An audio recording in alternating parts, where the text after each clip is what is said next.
May the choices we act upon be reflective and wise. Today, something happened that I wasn't expecting.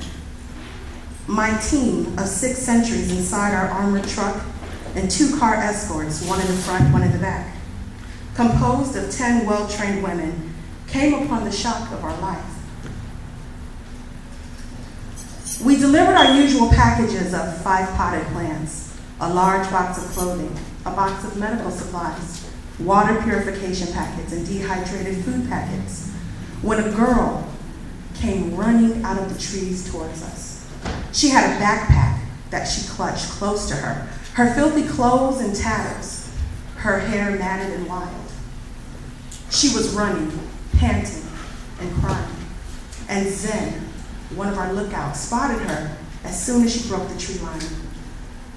Nanyun, my partner, raised her weapon as the others shouted for her to drop her package and freeze. She began to scream and kept running.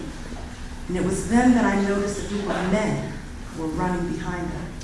And if she stopped, I could only imagine what would happen to her. "Stand down," I yelled to my team, motioning for them to move into formation. The men chasing the girl saw us, and some of them slowed down. One of them had a bow and arrow and raised it, preparing to shoot the girl.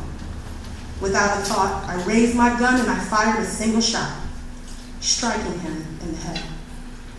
We were taught never to shoot to maim, you shoot to kill. Another man with a long knife sped up around his friend, prepared to throw the knife at the girl's back, when Anansa fired her weapon, and I prayed that none of them had a gun before we would be able to reach her. "Stop where you are," I yelled. "You are outnumbered and outgunned. Leave with your lives now." The men slowed their run as a couple began assessing their fallen comrades.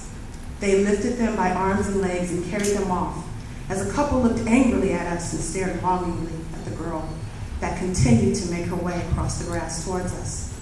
Turning, they ran back to their group, and I shuddered to think what they would do to the bodies. She was almost to us, and I could hear her panting and see the fear in her wide eyes. She looked to be approximately 15 years old and was very, very thin. I could tell she was starving, but she had the strength to run nearly at the speed of light, clutching her bag to her chest.